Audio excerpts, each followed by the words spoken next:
Amis entrepreneurs, chefs d'entreprise, bonjour, je vous parle ici d'un magnifique hôtel. Je suis en mastermind avec d'autres entrepreneurs.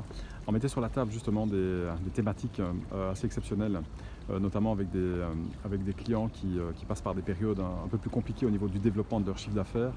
Et là, j'ai pensé principalement à un de mes clients dirigeants où il me dit bah, écoute, on n'est pas du tout dans le chiffre d'affaires qu'on s'était prévu, on n'est pas du tout dans les objectifs. C'est la merde, je comprends pas, pourtant je mets tout en place, toutes les stratégies sont là. Je ne sais pas ce qui se passe. Et plus il verbalisait en fait, plus il est en train d'exprimer ce qui se passait dans son entreprise, plus en fait on arrive à certaines conclusions comme de quoi c'est le meilleur de son équipe, le meilleur commercial, le meilleur vendeur, donc celui qui a le plus haut taux de conversion de l'équipe et qui dépasse largement les chiffres d'affaires qui sont prévus dans les objectifs, en fait qui pollue le reste de l'équipe.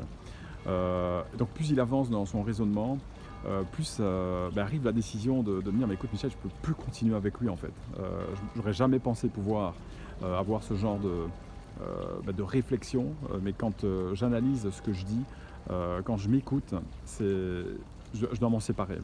Alors c'était assez exceptionnel ce qui s'est passé sur les semaines, sur les mois qui ont suivi cette décision. Et en reparlant lors d'une autre session avec lui, il me dit écoute, c'est vraiment extraordinaire parce que depuis que je me suis séparé de cette personne, alors c'est pas la personne en elle-même, mais ses comportements, etc., étaient hyper toxiques par rapport à mes équipes, par rapport aux valeurs qu'on défend, par rapport à la vision qu'on a. Ces comportements étaient tellement toxiques qu'ils tiraient tout le bateau vers le bas. Et depuis qu'il n'est plus là, depuis qu'il n'est plus dans le système, les autres sont vraiment montés en puissance en fait.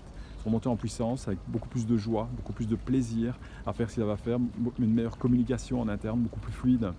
Ce qui fait bien entendu que les ventes ont explosé, les taux de conversion de chacun s'est nettement amélioré. Parce que j'aime répondre à cette question qu'on me pose souvent en entreprise. Michel, c'est quoi la meilleure technique de vente?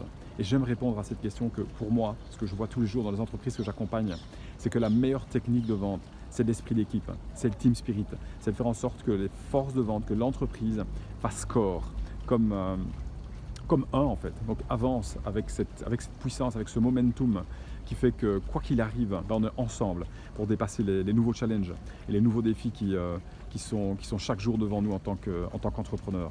Donc voilà cette décision insensée qui a été prise par ce dirigeant et finalement le corollaire de tout ça, il y a eu gain de cause. Comme de quoi en fait finalement plutôt que d'écouter la raison, plutôt que d'écouter le raisonnement logique, c'est de se fier à son cœur, à ses tripes, à son âme, à son instinct, à ses intuitions, qui des fois et très souvent même sont de bien meilleures conseillères. Voilà ce que j'ai envie de partager avec vous. Je vous souhaite une excellente soirée. À très vite. Bye bye.